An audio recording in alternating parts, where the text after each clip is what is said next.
कैसे हो दोस्तों, मैं हूँ रॉन। तो आज मैं आपको डिफरेंस बताता हूँ रिच और मिडिल क्लास की।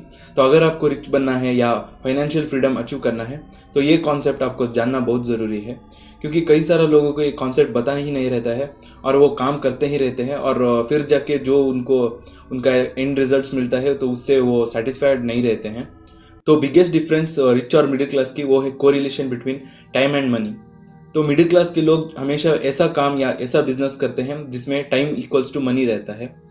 जैसे कि जॉब हुआ जो शायद किसी होटल में वेटर का जॉब हो, या इंजीनियरिंग करके किसी बड़े कंपनी में एम्प्लॉय का काम हो, या छोटा मोटा बिजनेस जैसे कि ग्रोसरी स्टोर्स या FBM में जो सेल करते हैं अमेजोन पर, कम यूनिट रख के उनका प्रोडक्ट वो खुद पैक करके कस्टमर तक पहुंचाते हैं।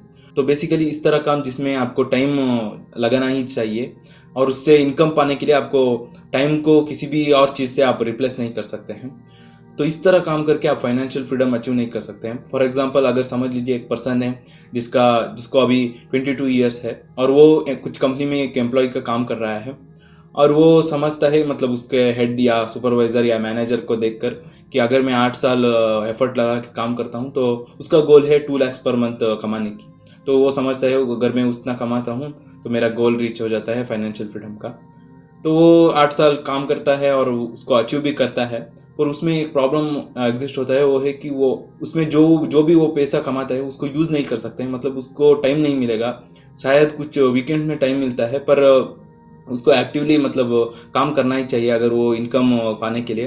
तो उस टाइम को वो किसी भी चीज़ से रिप्लेस नहीं कर सकता है। तो इसीलिए वो चाहे उसका गोल रीच कर चुका हो पर उससे अब उसको फाइनेंशियल फ्रीडम नहीं मिलता है। पर उसी तरह अगर हम रिच की देखते हैं तो वो हमेशा ऐसा बिजनेस या ऐसा काम करते हैं जिसमें time is not equal to money रहता है। मतलब शायद बिगिनिंग में कुछ एफर्ट्स या टाइम लगता है, पर बाद में वो कुछ उनका काम वो आउटसोर्स कर सकते हैं।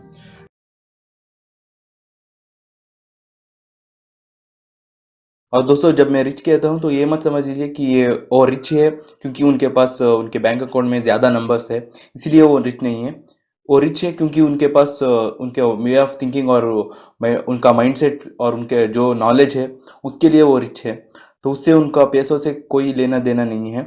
और ये कई बार प्रूव भी हो चुका है। तो कितने बार हम देखते हैं कई सारा बिजनेसमैन वो बैंकरप्ट होते हैं और उसके बाद फिर 1-2 साल में नॉर्मल स्टेज पे आ जाते हैं, क्योंकि उनके पास सही तरीके का नॉलेज और माइंडसेट रहता है। तो इसलिए उनको रिस्क या सक्सेसफुल कह लिया जाता है। जैसे कई सारा बिजनेस या कई सारा बिजनेसमैन को आप देखते हैं तो आपको पता चलेगा। अगर हमारे चैनल की बात करूँ तो मैं अमेजॉन FBA प्राइवेट लेबलिंग करता हूँ। अगर इस चैनल में आप नए हैं तो आपको शायद पता नहीं हो सकता है। तो मैंने कई सारा उसके ऊपर वीडियो भी बना दिया है। तो इसमें हम क्या करते हैं, कुछ प्रोडक्ट को रिसर्च करते हैं, उस प्रोडक्ट को सोर्स करते हैं और उस प्रोडक्ट को मतलब फर्स्ट पेज तक लाते हैं, रैंक करते हैं। और जब वो प्रोडक्ट फर्स्ट पेज तक मेन कीवर्ड पे आता है और उससे हमको ऑर्गेनिक सेल्स आ रहा है, तो उसके बाद उस प्रोडक्ट के ऊपर ज़्यादा काम नहीं रहता है। हमको बस वीकली एक बार PPC चेक करना है और 2 to 3 मंथ्स के लिए कितना इन्वेंट्री हमको चाहिए उसको रीस्टॉक करता रहना चाहिए।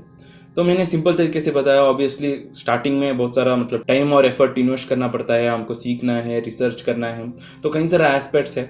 पर इस बिजनेस में क्या होता है, हम रिप्लेस कर सकते हैं। एक टाइम पे जब आप एक लेवल पे आते हैं तो कई सारा काम को आप आउटसोर्स कर सकते हैं। तो अगर मैं खुद का मैं बात करूँ तो जब मैंने पहले स्टार्ट किया था तो मैंने कई सारा वीडियोस में भी बताया है, मैंने कोर्स लिया था US मार्केट प्लेस का।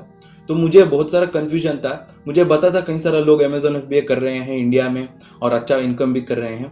तो पर मुझे बड़ा कन्फ्यूजन था GST और टैक्सेशन के बारे में, किस तरह इंपोर्ट करना है, क्योंकि मैंने मैकेनिकल इंजीनियर पढ़ा था, मुझे उसके बारे में किसी भी तरह के नॉलेज नहीं था। तो मैंने क्या किया, कई सारे अकाउंटेंट के पास गया और मैंने एक अकाउंटेंट को चुनकर उनसे मतलब अपफ्रंट पैसा देकर मैंने सब कुछ सीख लिया, क्योंकि मैं एक अकाउंटेंट के पास मतलब कमिट होने के लिए रेडी नहीं था हर मंथ उसको पैसा देने के लिए। तो मैंने अपफ्रंट शायद मुझे ज़्यादा पैसा देना पड़ा, पर मैंने सब कुछ सीख लिया, जो भी इम्पोर्टेंट E-कॉमर्स के बारे में क्या क्या मुझे जानना ज़रूरी है, और मैंने स्टार्ट किया। पर अभी मैं मतलब मेरा पास ही एक अकाउंटेंट है, तो मैं खुद में अपना कोई रिटर्न फाइल नहीं करता हूँ। तो मैं सब कुछ उनको हैंड ओवर करता हूँ। तो इसी तरह कुछ काम मैं आउटसोर्स कर सकता हूँ। मैं सिर्फ अमेजॉन FBA की बात नहीं कर रहा हूँ, कई सारा बिजनेस है जिसमें वो लोग मतलब स्टार्टिंग में खुद एफर्ट लगा के करते हैं और जब ये एक स्टेज पे आते हैं तो उनको आउटसोर्स करने की एबिलिटी आता है तो वो आउटसोर्स करते हैं। तो कई सारा मतलब अगर आप बड़े बड़े बिजनेस भी देखते हैं तो जेफ बेजोस भी, तो उन्होंने स्टार्टिंग पर सिर्फ अमेजॉन किया था, पर उनके पास अभी कई सारा होल्डिंग कंपनीज है। तो इसी तरह आपको भी सोचना है। तो अगर आपको फाइनेंशियल फ्रीडम अचीव करना है तो आपको इस तरह काम करना है जिसमें आपको मतलब टाइम इक्वल्स टू मनी नहीं रहता है। तो आपको time is not equal to money की तरह बिजनेस आपको स्टार्ट करना है या काम करना है।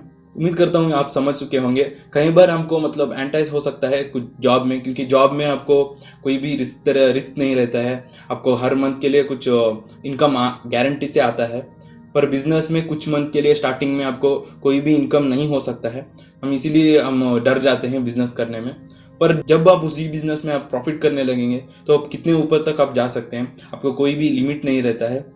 और अगर आप मतलब आउटसोर्स करते हैं, आपको टाइम बचा के आप कुछ और भी कर सकते हैं, जैसे कि मैं अभी यूट्यूब वीडियो कर रहा हूँ। तो उम्मीद करता हूँ दोस्तों ये वीडियो आपको हेल्पफुल हुआ होगा। और अगर आपको अमेजॉन FBA प्राइवेट लेबलिंग करना है, आपको एक step by step proven method चाहिए जिससे कई सारा लोगों को अच्छा रिजल्ट्स मिला है, तो हमारा मेंटरशिप का प्रोग्राम आपको डिस्क्रिप्शन में मिल जाएगा, तो उस पर आप ज्वाइन हो सकते हैं। उसमें मैं खुद आपका सारा आंसर मैं आपको क्लियर कर दूंगा, जो भी आपका डाउट्स रहता है। और इसी तरह अगर आपको एंटरप्रेन्योरशिप और ई-कॉमर्स का वीडियोस पसंद है तो हमारे चैनल को सब्सक्राइब कीजिए और उस नोटिफिकेशन बेल को भी क्लिक कीजिए। तो बस धन्यवाद दोस्तों, फिर मिलेंगे।